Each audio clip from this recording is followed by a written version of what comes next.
Welcome. I'm Margaret Andera, curator here at the Milwaukee Art Museum and curator of the Magnetic North, the Landscapes of Tom Utek exhibition. And before I introduce our speaker this evening, I wanted to just basically plug some other programs that are going on at the museum. After tonight's lecture, you can enjoy our very first TGIT, thank goodness it's Thursday, which is out on the Baumgartner Terrace. You may have seen it when you came in, until 8 o'clock. Appetizers and a cash bar are available. And more UTEC programming. In 2 weeks, Tuesday, July 27th, our chief educator, Barbara Brown-Lee, is going to be giving a gallery talk through the UTEC exhibition at 1:30. It's a Tuesday afternoon. Thursday, August 5th, Kevin Avery, who is a paintings curator from the Metropolitan Museum in New York, is going to be coming to discuss American landscapes in conjunction with the Tom Utek exhibition. And finally, any nature lovers are sure to enjoy the August 19th evening gallery talk through the exhibition given by birder Tom Schultz.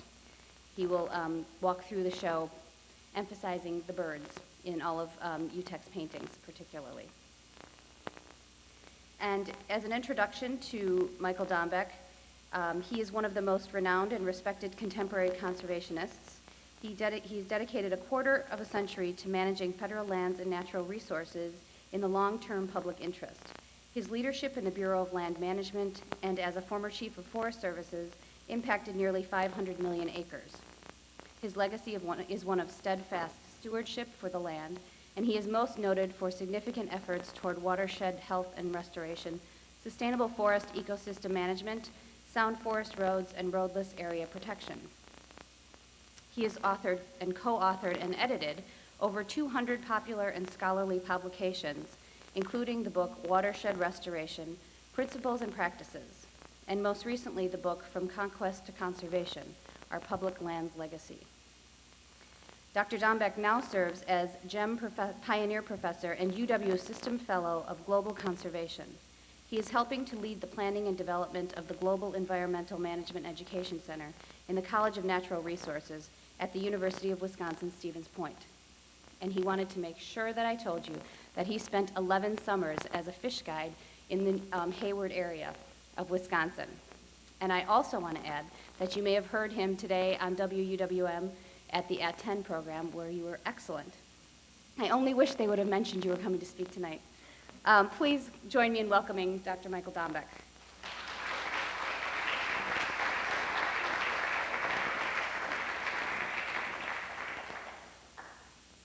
Well, Jerry, after that introduction, I should probably just sit down and not say anything and disappoint you. I always like to refer back to my years of guiding, and a lot of it was spent on the Chippewa flowage. Knew the Treelands well, went to high school with all of them, and also have this close connection with Stevens Point, so thank you for coming. I want to mention that my sister Lori is here with her husband Cal. They gratefully picked me up at the airport and chauffeured me down here today in one piece, and are actually going to sit through what I have to say, but probably never again. And I also visited with some old friends from the Forest Service that are in the audience, and a lot of people are listening to Nancy tonight, I understand, out here. But the reason I always like to refer to the fishing in the Chippewa flowage is that having grown up and being born in central Wisconsin, and then went to most of my grade school years in high school in the Hayward area of northern Wisconsin, spent 11 summers on those beautiful lakes up there. Never in my wildest dreams that I want to end up in a big urban area or think that I would have spent 15 years in Washington, D.C., which is referred to by some as 14 square miles surrounded by reality. But there was a consolation prize, and that's that my office as chief of the Forest Service overlooked the body of water that produced the U.S. record carp. And that is no fish story. It was a 57-pounder caught in 1983 out of the tidal basin.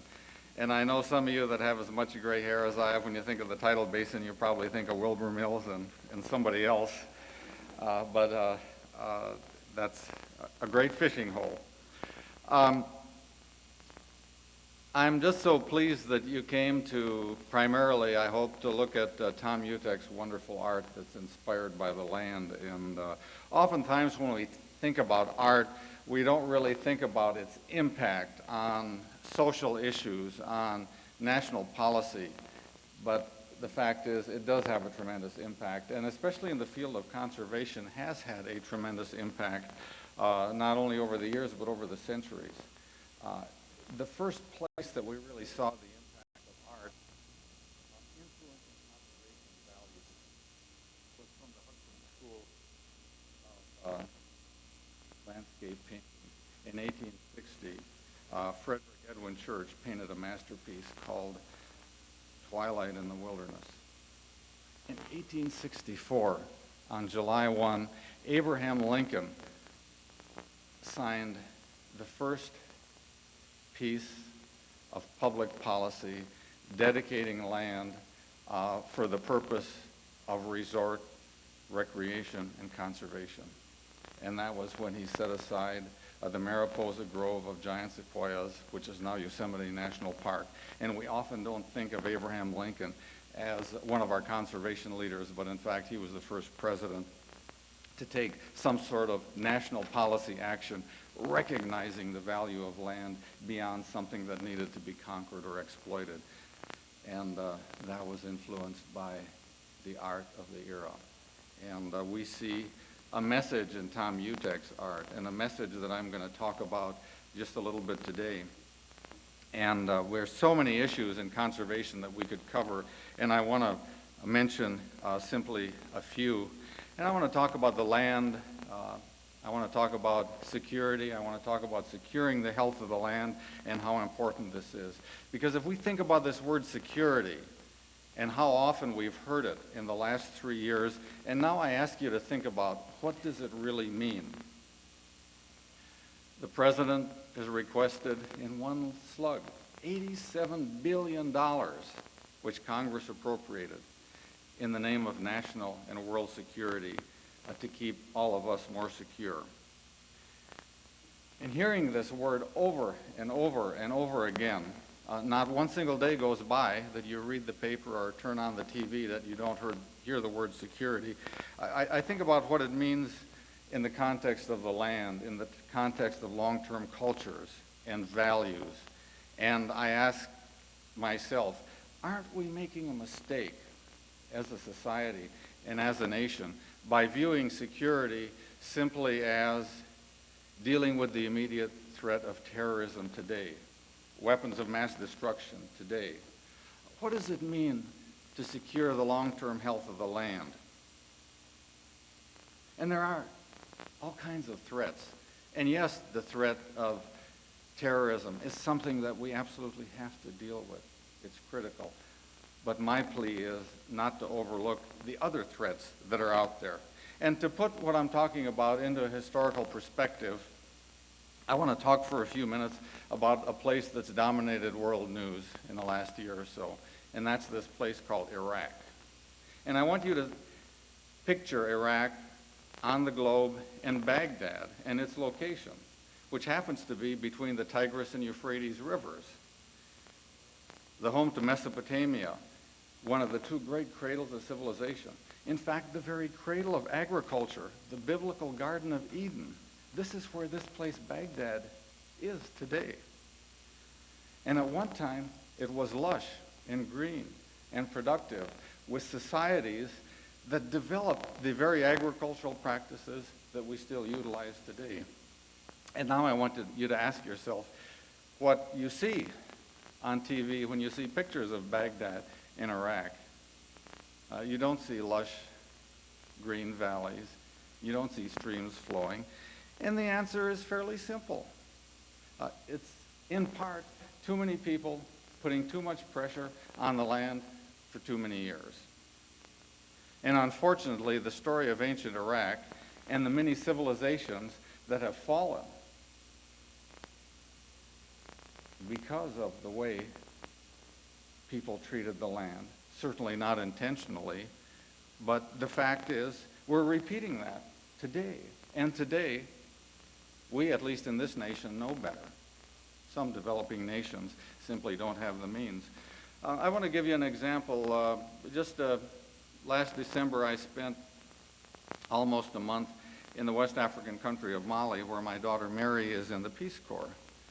And Mali is one of the 10 poorest countries in the world. I see somebody smiling. Do you know Mali? Have you been to West Africa?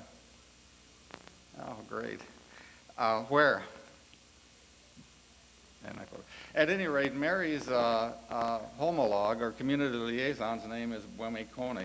And Bwemi appeared to be about 45 years old. And by our standards, Bwemi's illiterate, although he can speak 4 languages. And he and I couldn't communicate, only through an interpreter, which made me feel pretty humble. But Bwemi's a farmer. And Bwemi has a large family, an extended family. And I was out on Bruce, which is out in the bush with Bwemi. He was showing me his land. And he was explaining to me how when he was a little boy, he was so proud of the fact that he defended his family's cattle herd from a lion. But he hasn't seen one since, 40 years. He was explaining to me how this amount of sand is increasing and how the topsoil is disappearing and how the vegetation is disappearing and how now his family only plants millet every other year and corn maybe every 3rd year because of the decreasing productivity of the soil and the desertification that's occurring. And he also explained to me on another piece of property that his family owned how he was preserving the vegetation because it would be more fertile and it would be a place where his grandchildren could grow crops. And I'm thinking to myself, this, by our standards, illiterate man did understand the land and understand what happens over the long haul, and unfortunately doesn't have the capability to do much about it. But the bottom line is, what's happening to the land isn't unique to third world countries, to developing nations, to faraway places. We have problems here in the United States. We have problems right here in this county, right here in this state, and all around. And it's important that we deal with them. I admonish all of our politicians for not bringing some of these easy-to-solve issues to the forefront. And that's why it's so important. It's so important that when we think about security, we talk about our relationship with the land and what it means to us. And I've got to admit that I've got one very, very strong bias. And that bias is this, that all wealth stems from the land. And we live in the most highly advanced, highly technological society ever. And yet the food we eat comes from the soil, the topsoil, the interaction of topsoils with microorganisms, the water, the vegetation, the air, and it's all wrapped together. And that's ultimately what quality of life is about when all is said and done. So I have this bias, and I use the term land sort of in the Leopoldian sense, not just the firm surface of the earth that we stand on, but the soil, the water, the air, the interaction of the biota, and all that it produces for not just humans, but all of life on earth when I talk about land. So now I want to spend a few minutes talking about, I don't know, maybe 5 or 6 issues that I believe are important, and there are lots more issues out here. In fact, I was visiting with someone on the way in that we talked, well, how can we talk about all these conservation issues in 30 or 40 minutes? Well, the fact is we can't. And I won't say much about population. I won't say much about global warming, climate change, many of the huge overarching issues, simply because there isn't time, but we need to acknowledge their importance. I want to start out by talking about water for just a few minutes. And this is the issue of the millennium. The United Nations Economic Commission issued a report just a short time ago that said by the year 2025, 2/3 of the world population will be dealing with a water shortage. Mismanagement of our vegetation, of our soil, changing weather patterns are the primary causes. And it's not just a problem in Mali, West Africa. It's a problem right here in the U.S. And it's not just a problem in the arid Southwest where we're fighting over water, or the Colorado River. It's not just a problem in the Great Plains, where the Ogallala Aquifer that extends from South Dakota to Texas In fact, the largest water tank in the country that contains water that was deposited there as much as 10,000 years ago, and now is anywhere from 10 to 100 feet below once measured levels. It's not just a problem in places like that. Right here on the shores of the Great Lakes, imagine this, 20% of the fresh surface water in the world is right out there. And it rains 30 inches a year. And how can it be that the mayors of the 4 largest suburbs of Chicago say that water is one of their major issues? No place on earth is bestowed with more water than we are. The state, Wisconsin, means gathering waters, beautiful waters. Yet only 7% of our surface waters of the state are completely free of pollution. Water tables are falling. Listen to some recent headlines. Central Wisconsin Sunday, May 9, 2004. State's water purity takes an alarming dip. Population growth, falling water table contribute to murky issue. Milwaukee Journal Sentinel, May 22. Area aquifer projected to drop 125 feet by 2020. This is Waukesha County. I know some of you live there. And it's the projected decline in the region's deep sandstone aquifer comes on top of a 500-foot drop that has already occurred between 1900 and 2000. Well, I got to tell you, I commend the Wisconsin Academy of Sciences for taking the leadership with the Waters of Wisconsin initiative to help bring many of these issues to the forefront. And I hope that we have the courage to act on them before we have the problems that other parts of the country or other parts of the world have in this water-rich area that we happen to live in. And I got to tell you, as Chief of the Forest Service, you struggle with issues and controversy. And finally, I decided the issue that I would talk about more than anything else was the issue of water.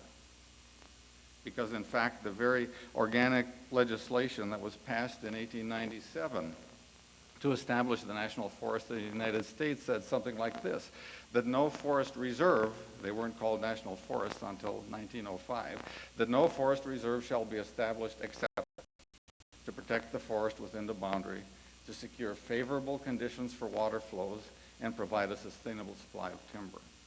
And in fact, the eastern national forests, our national forests in Wisconsin, Minnesota, Michigan, basically west of the Mississippi, were set up under the authority of the Weeks Act that was passed in 1911 with the primary purpose of water and watershed restoration.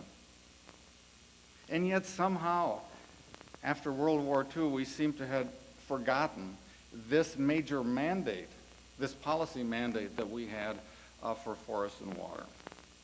Well, I got to tell you, this is not rocket science. The cleanest and most water in the United States comes off of our forested landscapes. 1/3 of the U.S. is forested. It produces 2/3 of the runoff. And collectively, I used to give a speech that I called the world's largest water company, our forests. And yet, we knew the value of a board-foot of timber, a ton of coal, a barrel of oil, an ounce of gold, and we didn't know the value of the water that was coming off of our public lands. So about 1998, I commissioned a team of scientists led by Dr. Jim Siddell, that some of you may know, to value the water from the national forests. As we were into these other debates as to whether or not to cut timber, and if so, how much and where. How about the mining and oil and gas exploration? And what we found out is that the national forest, 192 million acres, 8% of the surface area of the U.S., produced water directly for 66 million Americans in 3,400 communities in 33 states at a value of about $3.7 billion a year. And that's calculating the value of the water not at $1.29 a bottle. That's calculating the value of the water at $2 an acre foot in the east and $4 an acre foot in the west. Because we knew as soon as we released this information, there would be congressional hearings from the commodity industries. And my view is that the bottom line for a land manager really ought to be water quality. Because when all is said and done, if you're doing a good job on the uplands, if you're doing a good job on the forests, if you're doing a good job on maintaining your roads, the streams are probably going to be okay. It's an easy indicator to measure and perhaps fundamental to all life and so important. I want to talk about sprawl and land fragmentation and give you some statistics. On the average, 3.2 million acres a year of forest land, wetland, and farmland are developed, converted to more intensive uses. That's 8,700 acres a day. Even in remote areas, I go back up to Sawyer County, and we see lakefront sprawl. It's hard to find a lake lot. Not only do we see lake lots and subdivisions, there are back lots, and then back lots behind the back lots. And we got to ask ourselves, how far is this going to go? And then if we take a look at other private lands, from 1978 to 1994, the number of forest woodland ownerships less than 50 acres doubled. So we took thousands of parcels of land and subdivided them into millions of parcels of land. Brings real meaning to Will Rogers' quote, "Buy land, they ain't making it anymore." And you've got to ask yourself, should this administration or any administration or Congress be relaxing policies on roadless areas when we have these other pressures coming at us from all directions? And yet this is the segment of the land base of the United States that we're losing the most rapidly. And it belongs to all citizens of the United States as well. At any rate, my conclusion is that I'll be polite and say the neoconservatives, because I don't believe that at least our environmental and conservation policies recently are conservative. The neoconservative definition for a roadless area is an area in need of roads. With a focus on short-term cash flow and no view or vision at all for water quality and long-term well-being and what the land is going to look like. Enough on that. Biodiversity is so important, and somehow we've got to reverse this trend of tremendous loss of biodiversity that's occurring not only in the United States, but all over the globe. For example, the Center for Plant Conservation at the Missouri Botanical Garden tells us that 20% of the native plants in the United States are declining, threatened, or near extinction. A botanist from the University of Wisconsin by the name of Dr. Curtis did a study on 62 plots in northern Wisconsin, a study of the vegetation there. He did this study 50 years ago. Just a couple of years ago, it was repeated by botanists from the University of Wisconsin. And what they found is that on the average, 45 of the sites had lost more than 20% of the native species compared to 50 years ago. And I got to tell you, if you haven't read E.O. Wilson's book, The Future of Life, I recommend it. He's the world expert on biodiversity from Harvard University. It's an easy read. You can read it in a few evenings. And it's also not a pessimistic, the sky is falling read. It's saying, hey, if we get on with it, we can probably do something about this. One of my favorite quotes of Aldo Leopold is a lesser-known quote that really addresses this issue of biodiversity, and I just want to read this to you. And he said this with sadness and eloquence as he was addressing the planners of the passenger pigeon monument at the confluence of the Mississippi and Wisconsin rivers. And this is what he said, and I quote, "There will always be pigeons in books and in museums, but these are effigies and images, dead to all hardships and dead to all delights. Book pigeons cannot dive out of a cloud to make a deer run for cover, nor clap their wings in thunderous applause of mass-laden woods. They know no urge of seasons, they feel no kiss of sun, no lash of wind and weather. They live by not living at all." To me, this quote says it all when it comes to our responsibility in preserving all forms of life, rather than being selective. We've not only managed to diminish our ecological heritage, but we're also busily rearranging it, and there's been a lot in the papers lately about exotic species. It's this explosion in slow motion.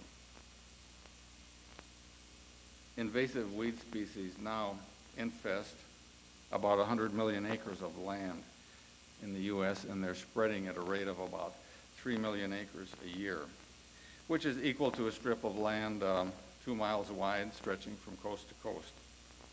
The Union of Concerned Scientists tells us that there are about 7,000 species of exotic plants and animals in the U.S. USDA estimates that we're spending about $138 billion, with a B, billion dollars, dealing with this issue each year. The State of the Great Lakes report issued by the EPA suggests that biological pollution is now more substantial than chemical pollution, and perhaps is the most traumatic things to happen to the Great Lakes since the cut and run timber harvest era, when the shores of the Great Lakes were cut back in the late 1800s. Now, again, the study conducted by the University of Wisconsin botanists on the 62 plots found this, that 50 years ago, when Dr. Curtis did the work, only one plot had an single invasive species. Now, 2/3 of the plots have invasive species. And of the 2,406 wild plants in this state, 734 are non-native. Now, I want you to just sit back and think about how this whole exotic species issue has changed the way the landscape looks. Our cities and towns, the streets used to be lined with Dutch elm, with elm trees. Dutch elm disease took care of that. Chestnut blight was the dominant tree in the southeastern hardwoods of the United States, and it was written that a couple of centuries ago, a gray squirrel could go from Georgia to Maine on the crowns of chestnuts. Now they're gone.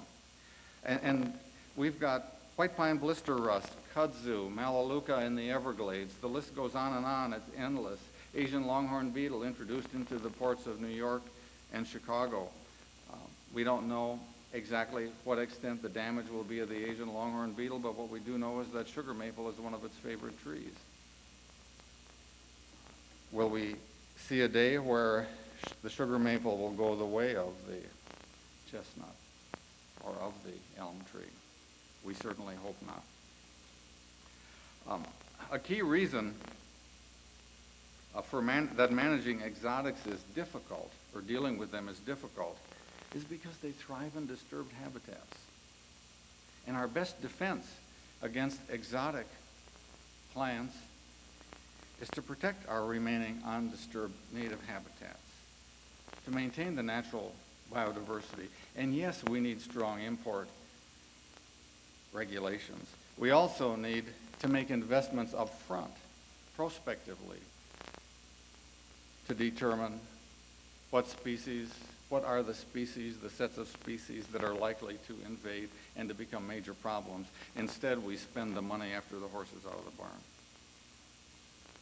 I want to mention old growth forests just very briefly, and only because this is the issue that perplexed my tenure as chief of the Forest Service and almost every chief that preceded me.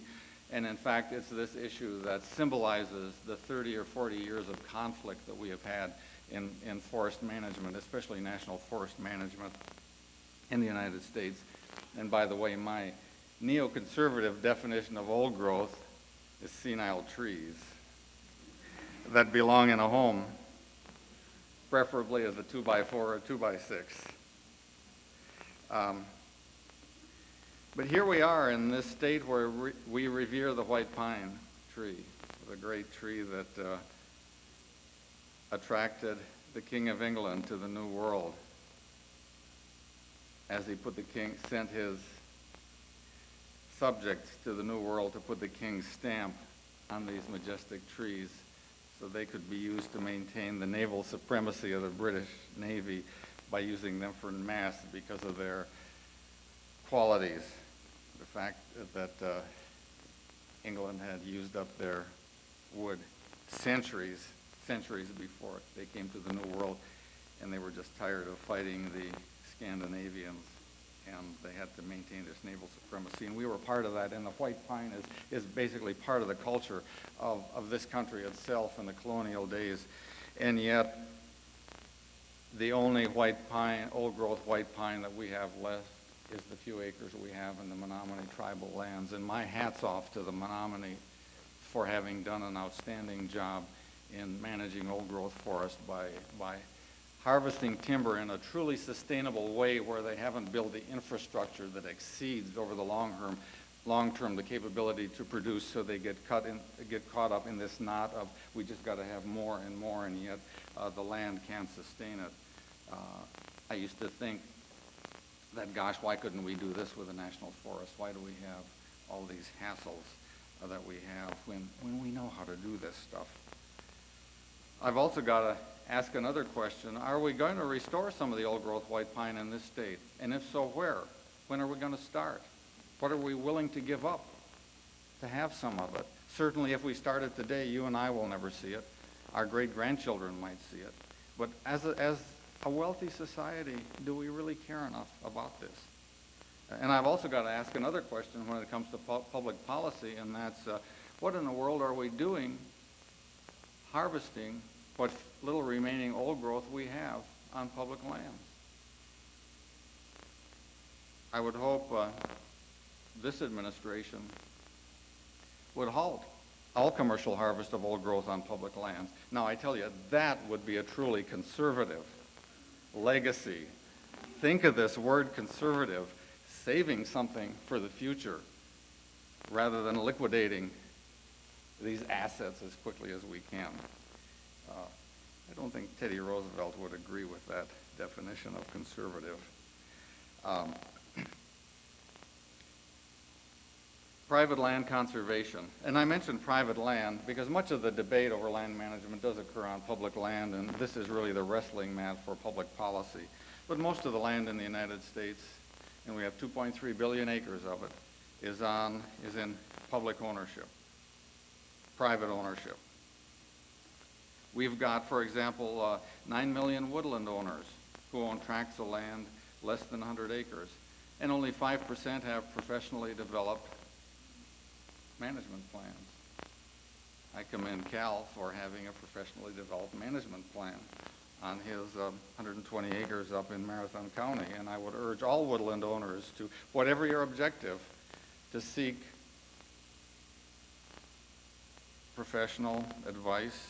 In most cases, it's free, and yet only 5% of the landowners have professionally developed science-based plans for what it is they do. It's so important.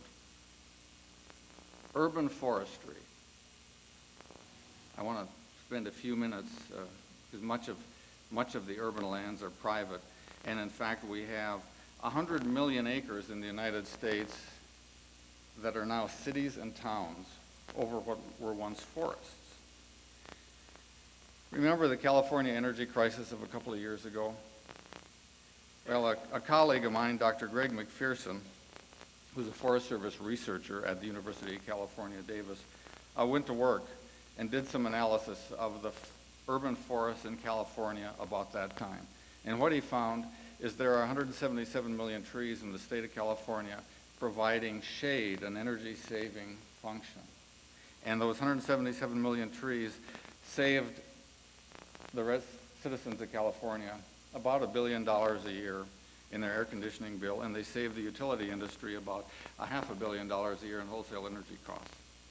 And he went on with some modeling work to determine that if Californians planted another 50 million trees, that would be the equivalent of 7 100-megawatt generators in energy saving. Now in Milwaukee, you've got about 16% canopy cover, and that saves the city about $15 million a year in stormwater runoff costs. And if you would increase the canopy cover in the city of Milwaukee to 40%, that would reduce runoff by an additional 20%, and perhaps you wouldn't have to dump raw sewage in Lake Michigan quite as often. Now, these same trees sequester about 1,677 tons of carbon annually. They save the city almost $1 million a summer in energy costs, and those numbers would triple if you would increase the canopy cover to about 40%, which is about ideal in most urban areas. And now if you translate this to cities like Atlanta, to cities like Dallas, to cities like Jackson, Mississippi, the savings are tremendous. The Forest Service tells us that the urban areas in the United States have room for about another 700 million trees without breaking up any concrete to plant them.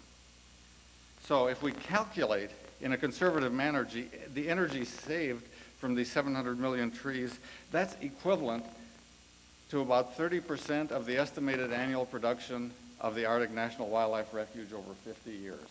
Now I gotta tell you, any national energy strategy that doesn't have tree planting front and center is badly flawed. This is a no-brainer. We know how to do it. It makes our cities look nice. Why is it missing from national policy?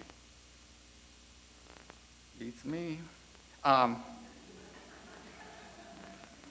I talk about ecological literacy because truly many of the simple things that we can do to save energy to help are really fairly simple. They're not complicated, and they don't necessarily have to be very expensive or costly to the bottom line of many of the industries that they could affect or impact. But our real challenge is this challenge of ecological literacy, the term coined by our own Alda Leopold, and that's basically helping people understand what land is, what land does, why land is important to us, and how to interact with the land in an ethical, moral way to promote our quality of life generation after generation after generation, rather than emptying this piggy bank over a couple of generations and let another generation worry about the problem. We've got to make investments in land. We've got to connect people's hearts and minds to what land does. And it's probably getting more difficult. 80% of the people in the United States live in cities and towns and urban areas. There are more demands on our time. The internet, the web, it used to be Nintendo. How many kids go and play in the creek, hike out in the woods, or even have the opportunity if they wanted to? Those are some of the challenges, the major challenges that I believe we face. Tom Utek's work, and if you haven't seen the exhibition, I recommend it. It was really inspired by wild places, the places that he loved, the places that many of you love, and that's the reason you're living in this state of Wisconsin. And to me, these wild places are as much of the character of our nation as Plymouth Rock, as the Constitution, as Gettysburg. The American frontier was what shaped the character of the American people. Lewis and Clark, Sacagawea, Chief Joseph, Daniel Boone. Why is it then that protecting wild places has become a political football? It's used as a tool, in fact, a cynical tool, to divide Americans rather than unite Americans in a common cause. Why is it the last few decades that those who want to keep the air we breathe clean and the water we drink pure are labeled as liberals? Those who want to save the nation's ancient forests that produce the highest quality water, the most water, preserve their aesthetic qualities. There's only a small fraction of what we once had left. These are anti-development wackos. What's going on in society? What is it that we're missing, that we're not getting? Well, I got to tell you, over the last decade or so, particularly what I got involved in, some of the tenacious national controversial conservation issues, I spent more time reading about the history of conservation, and I got to tell you, it's very instructive. I mentioned Frederick Edwin Church's Twilight in the Wilderness, how on that inspired in the 1860s Americans and politicians to view land and nature in a way that they hadn't viewed it before, such that Abraham Lincoln would decide to set aside part of Yosemite National Park because this was so important. We all know the legacy of Theodore Roosevelt. As governor of New York, he had this troublesome tendency for protecting natural resources and reining in corporate power. In fact, the political forces in New York were flummoxed by this guy, this hyperactive intellectual. They had to get this bull out of their china shop, and they found a solution. They would draft him for the vice presidency. Nobody ever does anything as vice president. And 6 months later, as Senator Mark Hanna said, that damn cowboy's in the White House. And the fact is, Roosevelt is more responsible than anyone for defining what conservation means, what it is, in a conservative sense, by being frugal, by saving things for future generations, by maintaining the status quo. What a novel idea. And it wasn't since Jefferson that someone so well versed in the sciences was in the White House. In fact, it's fun to read some of Roosevelt's biographies. If you haven't read Edmund Morris's 2 books, and the 3rd one is coming out on Theodore Roosevelt, I recommend it.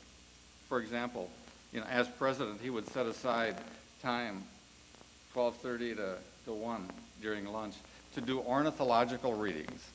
Imagine the buzz in the press if a modern-day president were to have on his calendar that he was actually doing ornithological readings. Well, his legacy is tremendous. National wildlife refuges, national forests, laid the foundation for the national park system. So many firsts. And other presidents followed suit. Coolidge, Hoover, set aside land. Franklin Roosevelt, and the tremendous CCC era that in this state reforested 2.3 million acres of cutovers in the northern part of the state. Conservation used to be nonpartisan. In fact, the Wilderness Act, passed in 1964, signed by Lyndon Johnson, passed the Senate 92 to 1, and the House of Representatives 312 to 16. Today, it wouldn't get out of committee. And if it made it to the White House, it would be vetoed. Richard Nixon, no liberal by any means, perhaps has a legacy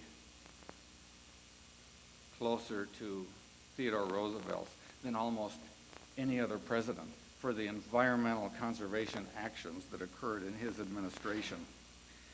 The Environmental Protection Agency, amendments to the Clean Air Act, extension of the Endangered Species Act, the Marine Mammals Protection Act, the Coastal Zone Management Act, the expansion of the National Park System. Not many people think about Richard Nixon as a conservationist. Theodore Roosevelt perhaps said it best when he said this, and I quote, "A nation that destroys its soil destroys itself." And if he were alive today, I think he'd amend it to say something like this: "A nation that destroys its soils, dirties its air and water, destroys its biodiversity, destroys itself." And as I mentioned earlier, this isn't rocket science, and I've got an assignment for you. There's a publication called The Conquest of Civilizations Over 7,000 Years. The author is W.C. Loudermilk. It was published in 1953, and it's USDA Circular number 90, I believe. And what it is, Loudermilk was assistant director of the Soil Conservation Service in the 1930s, and the Roosevelt administration sent him on a trip around the world to determine why so many of the cultures had declined and disappeared. What was some of the rationale behind this? And this is a fantastic read, by the way. So he spent 7 years, I believe, traveling, cut short by World War II, and he came to a couple of conclusions: soil and water, and the misuse of soil and water, as I mentioned, in Iraq and many, many parts of the world. So if we want a future that's secure over the long haul, we need to think seriously about what it will take and what we as a society are willing to forego. And we need to ask ourselves, as we spend the billions of dollars, the hours, the lives of our beloved soldiers, dealing with the likes of Saddam Hussein and Osama bin Laden, aren't we ignoring something? Our air, our food source, our world water supply. What about basic sustainability of the land over the long haul? And I'm not suggesting we should ignore these threats from terrorists and dictators, but on the other hand, we shouldn't ignore the threats to the land. Because generations from now, if our great-great-great-great-grandchildren and down the line deal with land that's sick, what are they going to say? Especially when they know that we have the technologies, the science, and the understanding to deal with many of these issues, perhaps not all. Do we want future generations to ask, why didn't they do a better job? Why weren't they better stewards of God's creation? Thank you, and better get that phone. Have a wonderful evening.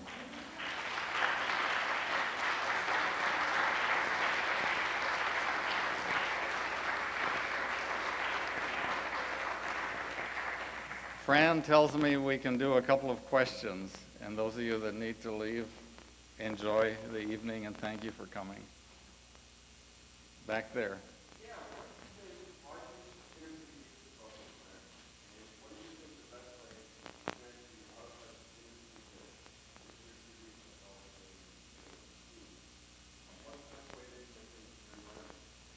The question is, what do I think is the best way to connect kids, inner city youth, to the environment? And I got to tell you, I wish I had the answer.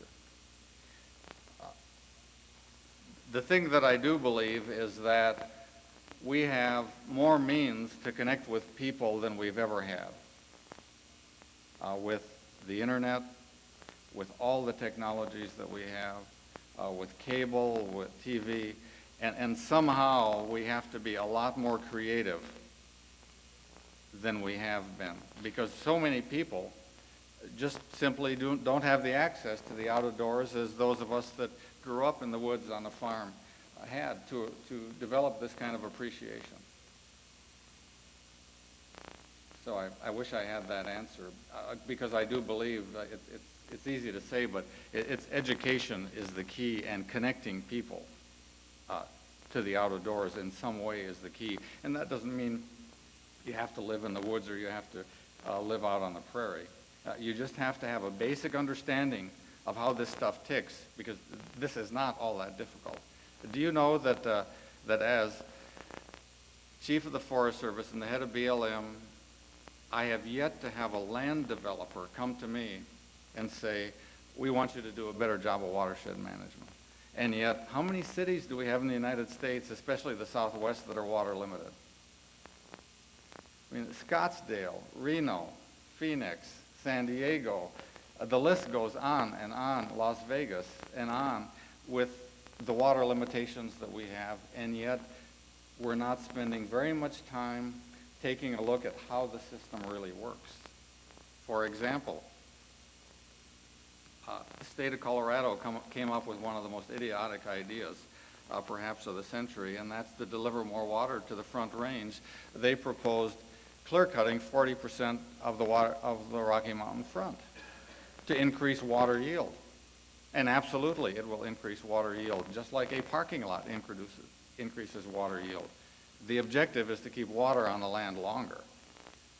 So it soaks into the ground, so it recharges the aquifer, so the streams run annually rather than only during perhaps the wet parts of the year. It's this very basic understanding that we seem to be missing as a society. And I sort of tease the scientists that I've worked with over the years a little bit, that we're so busy worried about our correlation coefficients and our discriminative function analysis that we fail to communicate some of these very basic things to the American public, at least in a way that they care and it hits home. So I just encourage you to do everything you can to help young people understand how all this works, because my view is also that by the time they're in 4th to 6th grade, the values are set. And that's where the investments need to be made.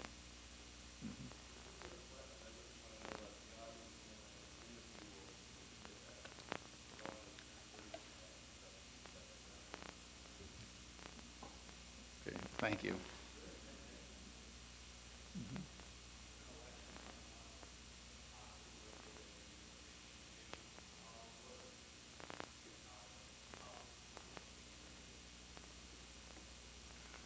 Well, it's really difficult to know exactly what an administration will do. Sometimes they will surprise you. Initially, when this George Bush was elected, I assumed that his conservation policies would be the same as his father's, which were actually quite good.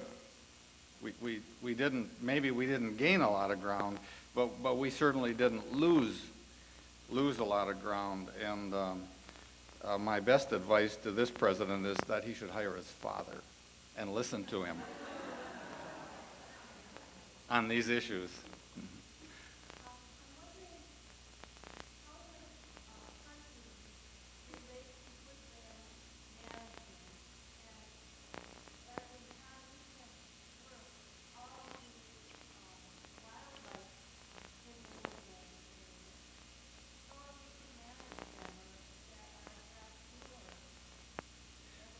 Well, manage is the arrogant way of our culture or our society to say that we're in fact, nature is reacting to what's going on around it, whether it's our development, whether it's fire, whether it's the climate, and it's all wound together. The important thing, I think, is to have the respect and the ethic that there's a place for everything. And somehow in our society, we view ecosystems as limitless. We just can't accept the fact that we have reached a limit in how much water we can pull out of that sandstone aquifer under Waukesha County. And you wonder, where are all these new houses? What's going to happen in 50 years? Probably have to be some good government subsidies or go into the water hauling business, Cal. And it's the same with wildlife habitats. I think we're fairly good at single species management. You know, we know what kind of habitat rough grouse like. We know about white-tailed deer, we know about turkeys, and at least some of the more prominent species. But then when it comes to winding this all together, we get into this whole issue of biodiversity. It gets a lot stickier, and we really don't have a good handle of what we're doing. So the key is to encourage diversity, have as much diversity out there as you possibly can, and let nature take its course in some way. The best example that we have is this whole issue of fire in the West. Fire is not necessarily a big problem in this state, but I got to tell you, as an agency head in a couple agencies that dealt with fire on a big-time basis, there's not a more frustrating situation because it's very predictable. You turn on your TV, the fires will start in Florida. They grow across the southeastern United States, Mississippi, Alabama, Louisiana. About the same time they start in the chaparral in California. They move into Arizona, New Mexico, and as the summer progresses, they move up the spine of the Rockies. And when do they go out? When it rains. When we put a fire out, and we're very good at it. Our firefighters are the best in the world. They put out 98% of the fires in initial attack. But when we put a fire out, what are we doing? We're saving it to burn another year, and it's going to be worse. because there will be more fuel. And another interesting thing, I was just with the head of fire and aviation from the Forest Service a couple of weeks ago at the Outdoor Writers Conference in Spokane. And I've asked myself this question, and I asked him this question, and we had the same answer. Made me feel good. Remember the fires in Southern California last October? 10,000 homes burned. I asked Jerry Williams, what would have happened if there were no firefighters? And the answer is, what would have been different? Was the question. The answer was probably not very much. We can manage the perimeter of the fire. We can save a home here or there. And basically what's going on is a charade with us not being willing to accept that sometimes nature rules. And this is the same, in spite of all the hoopla about the forest health policies and all of this going on, and or maybe the enviros are a result of the fires because we haven't harvested enough. All of the dialogue that you hear around that, it's simply nature doing its thing. And we happen to be in a extreme weather cycle compared to where we were a few decades ago. So the point being, this all fits together, and we just need a lot more humility.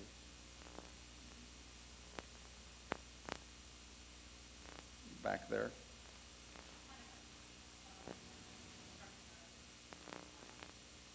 When I said,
let me try to summarize that question.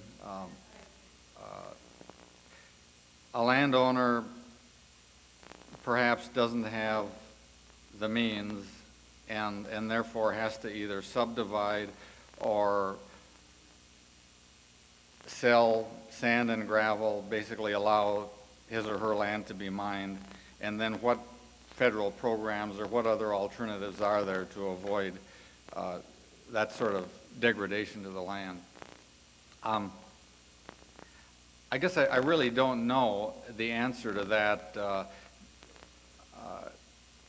Contact the Lands Division of the University of Wisconsin Extension, the Department of Natural Resources, some of the federal land management agencies. I'm not aware of subsidies that would be available in that necessarily in that kind of a situation. So, that may be an example where we need some community sharing. This property rights kick that we're on, again, which is not a very humble approach to the way we treat land and so on in our current society, is a tough one. And hence European countries can do a lot better job in forest management because they don't get involved in this property rights issue, because they, in a sense, if you look at forest management in Germany and other places, they also see the communal value of a landowner preserving some forest land to the rest of the community and provide for that in some way. But in our culture, believe me, we wouldn't hear of that. We're just not ready for it as a society yet.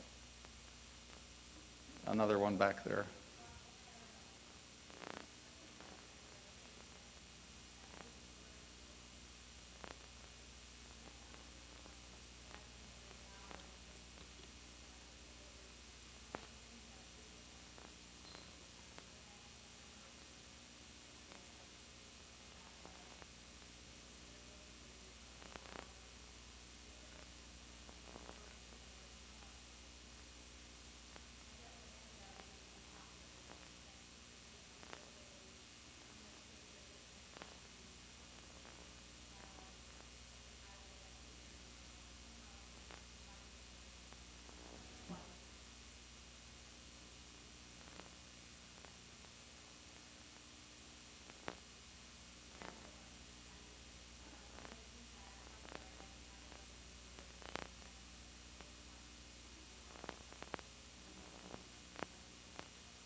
Yeah, I hope those of you in front could you hear your points. There's a couple of other examples, and you're exactly right. We tend to get stuck in a rut, and things work for a little while, and we tend to lose our creativity. The Nature Conservancy and a couple of other organizations have started programs like forest banking for private landowners that conceptually is a great idea that needs to be tested. And I used to sit back in the Forest Service and say to myself, why aren't we doing this? Because what this does is if you have small woodland owners or larger woodland owners they need some money. They got to pay their taxes. The only way so they have to cash out on their forest and harvest it. And perhaps it's not ready to be harvested yet. Perhaps all the values aren't there, or there are other ways to harvest it other than just simply maximizing the dollar and the fiber. So this, in a sense, is a communal effort where there will be money in the bank to provide money to this landowner without liquidating their forest based upon harvest on neighboring lands. It's a little bit like carbon trading and other kinds of things, but those are the kinds of things we need to be trying as we focus on this. And leadership needs to be talking about this stuff. Because if leadership, and it doesn't matter where that leadership comes from, whether it comes from the Pope, the President, the Senator, or the Governor, once we start talking about this stuff, the creative juices of society will flow. It's got to be encouraged and talked about. And that's why I hope that our presidential candidates, in fact all of our candidates, talk about all the issues rather than just a replay on security and the economy and the tax cuts and so on. Let's hear the new issues, the new ideas. Let's stimulate the creativity of the American people.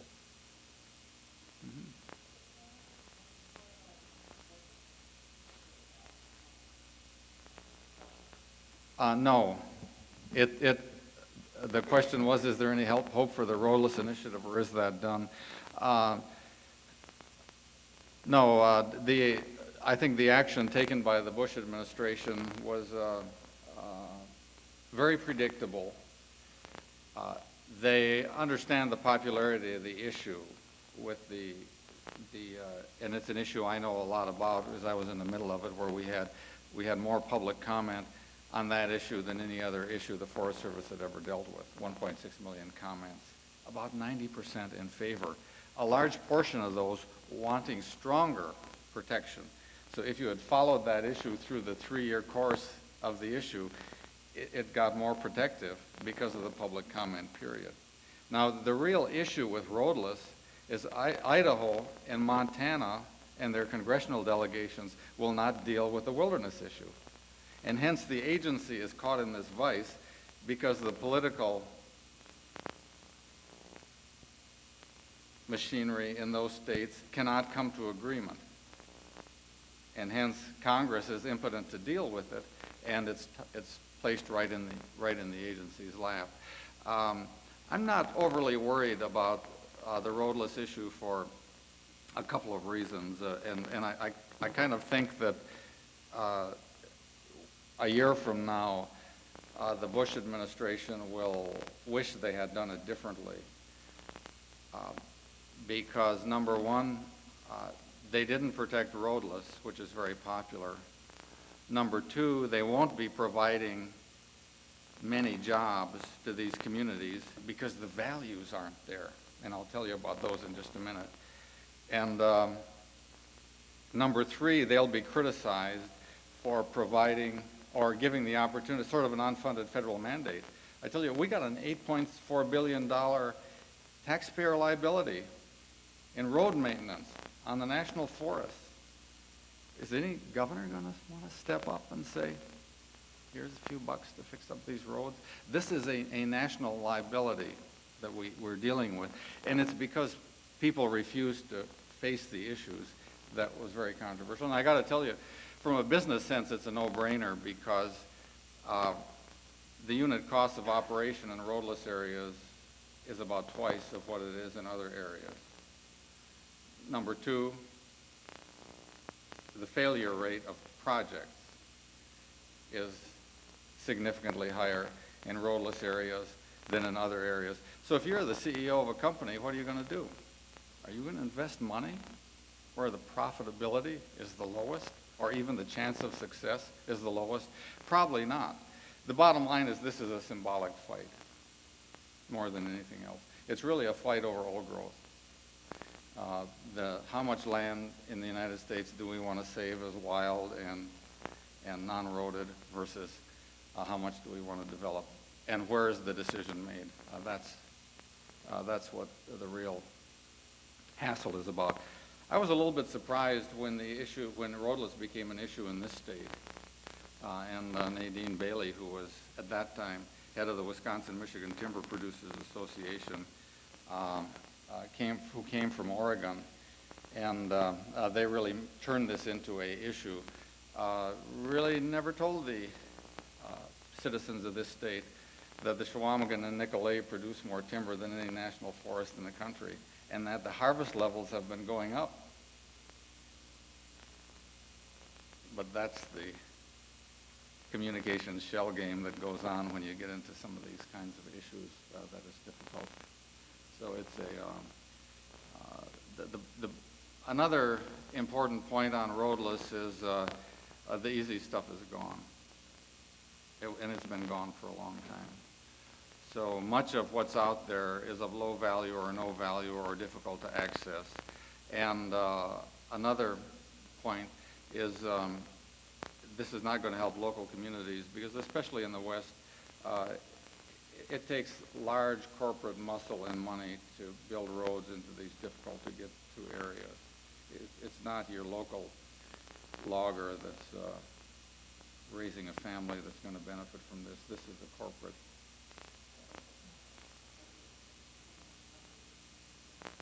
Yes. But it still takes large corporate muscle to move into these big timber sales in these roadless areas. This is not a family logger operation. This is big industry stuff.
Well, I would, if you haven't read E.O. Wilson's Future of Life, I'd recommend it. He doesn't necessarily paint a hopeless picture.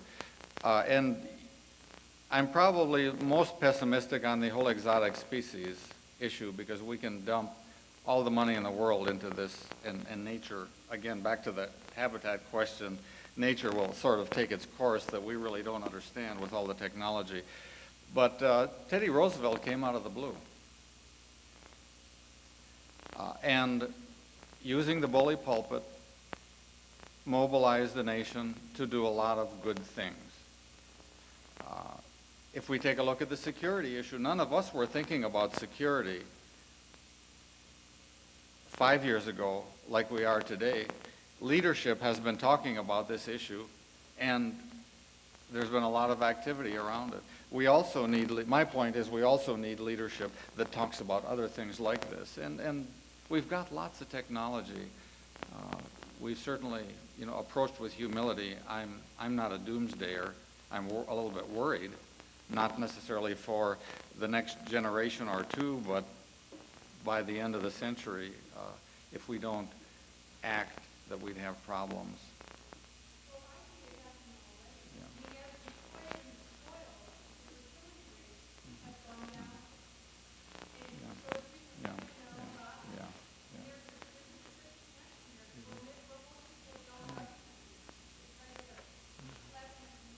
Well, I think it was Winston Churchill said that in a democracy, you get the government you deserve. Good. Great. Have a wonderful evening.